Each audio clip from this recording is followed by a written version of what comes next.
though the scorched RC parts, the carbon fibers are gorgeous, they're a little bit too narrow and we're gonna have a problem. So it's just not enough room to bite. By the way, guys, if you're new here, this is what we usually do. We're just gonna sand it, just be careful. Yep. All right, well, here we go.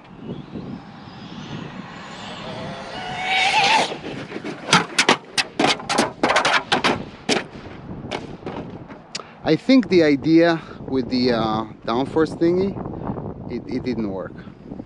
I don't think so. All right. Yeah, the body held, huh? We can run it again, I hope. Yeah, let's you see got if one we little have. crack in the front. Let's see if we have damage. Finally! Good job, car! Dude, what?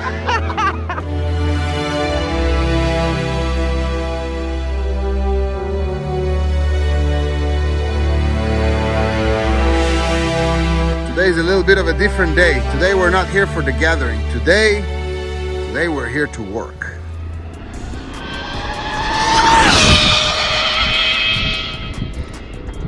What I'm gonna do is use another sheet of carbon fiber.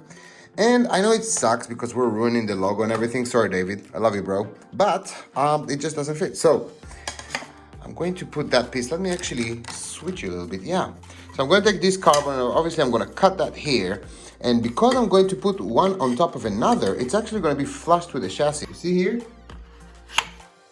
Nice. So I think what I'm going to do is I'm going to cut that, probably extended by like a centimeter or a centimeter and a half.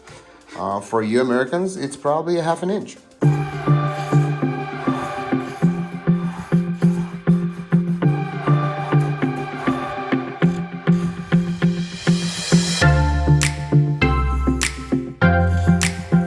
Cutting carbon fiber like that is definitely not ideal and takes a lot more time and requires a ton more precision in your hands, but no dust.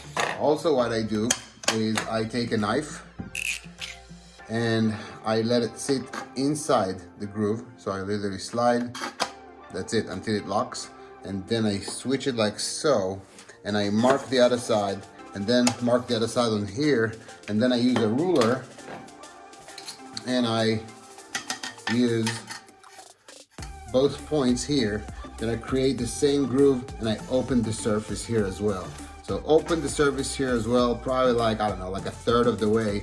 And then on the other side, most of the cuts until, sorry about that, I'm just trying to be cautious here, until I have enough depth, and then I just break the piece off. Again, not ideal, takes a ton more time, but if you're lazy and you don't want to clean for an hour, definitely something to think about. So both edges are exactly on the cut, exactly, make sure it's deep enough.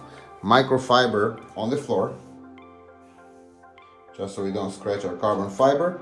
A lot of weight on the actual base, a lot of it. And one hit like you mean it. 3, 2, 1.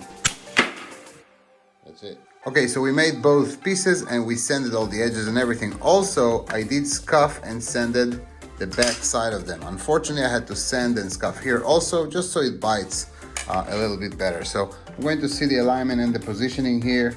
And I think the previous one is the one that I'm going to use.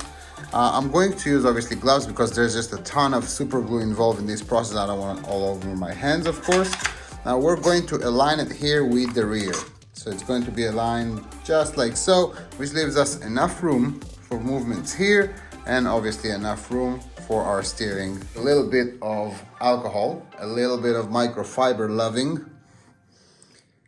Now this is not yet the part that I really need those gloves, but in a minute when we're going to apply so much super glue, I kind of really don't want that on my hands. So clean it real well with super glue. Soon enough it's going to dry and we're going to see it dry because it's a scuffed area.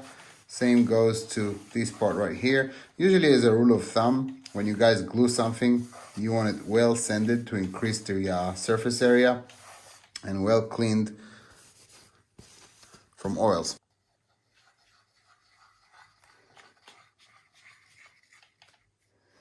Okay, this will make for a good bonding,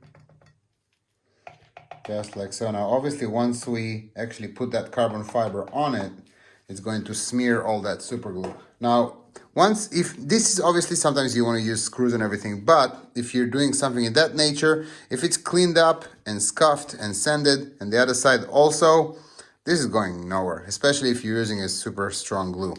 The reason I use gloves is now I'm going to have to actually help it cure, and I don't want anything on my fingers. So we said we're going to align it to the rear and to the chassis, which is nice. And that's about it. Now I'm actually squeezing it very well. And while squeezing it, it's actually dripping some CA. Just want to give you guys a reference of why we're even going through the headache and the trouble. So this is what we got now, and this is what we made. So the entire battery is supported. It's wide enough, great, instead of just being hanging and everything, and even harder to actually fasten to the carbon. So this is our differences, and soon enough, we're going to glue this one. I'm going to show you the finished product. Look at that, that's beautiful. So here we are, dual lock everywhere on the carbon fiber, of course, both sides, and all lines are aligned, and dual lock on the batteries. We're going to install them now, put nice straps on.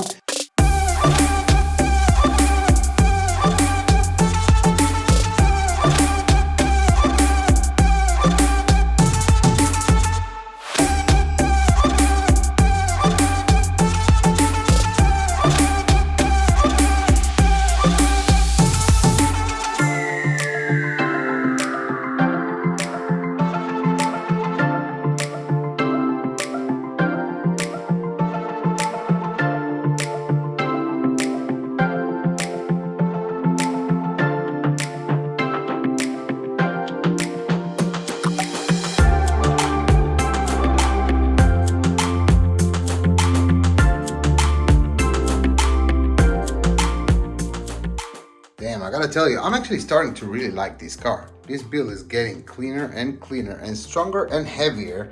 I think the question is not gonna be how fast it is, I think it's how much does it weigh. That thing is heavy, let me tell you. So maybe next episode we're going to weigh the car. Everything came out pretty nice. Batteries are sitting nicely on the dual locks. I'm probably going to put some straps here and there, but let me tell you guys, this video has gotten way too long as it is, so I think I'm going to set you free. But until next time, if you do have the little urge, if you need a little fix, this video might be what you're looking for. Until next time, I'm Shifrin. See you guys.